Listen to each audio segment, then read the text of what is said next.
Hello everyone welcome to JR in study.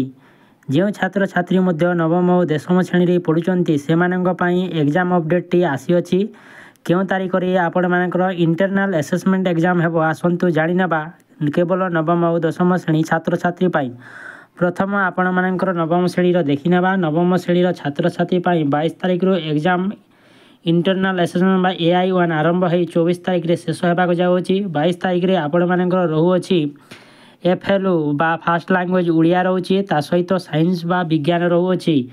23 तारीख में रोचे सेकेंड लैंग्वेज इंग्लिश सहित सोशल साइंस बा सामाजिक विज्ञान रोचे।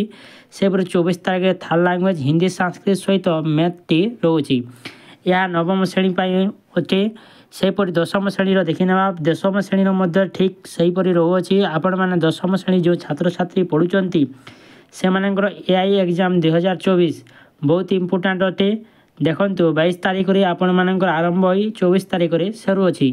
22 तारीख में पढ़ुअछि प्रथम साहित्य सहित साइंस बा विज्ञान सब्जेक्ट आपण मानकर एग्जाम हेबो।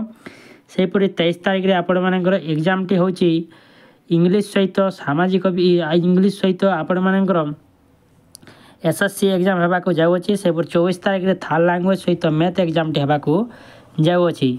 जो छात्र छात्री मध्य आपण माने इंटरनाल असेसमेंट एग्जाम रो क्वेश्चन आंसर पाइबाकू चाहूचंती से माने JR in study YouTube channel को निश्चित भाव आज ही सब्सक्राइब करी पाखरे थिबा बेल आइकन को ऑल रे सेट कर दे थांतो जा फल आपण माने सर्वप्रथम वीडियोटी देखि पारिबे और अधिक मार्क रखि पारिबे।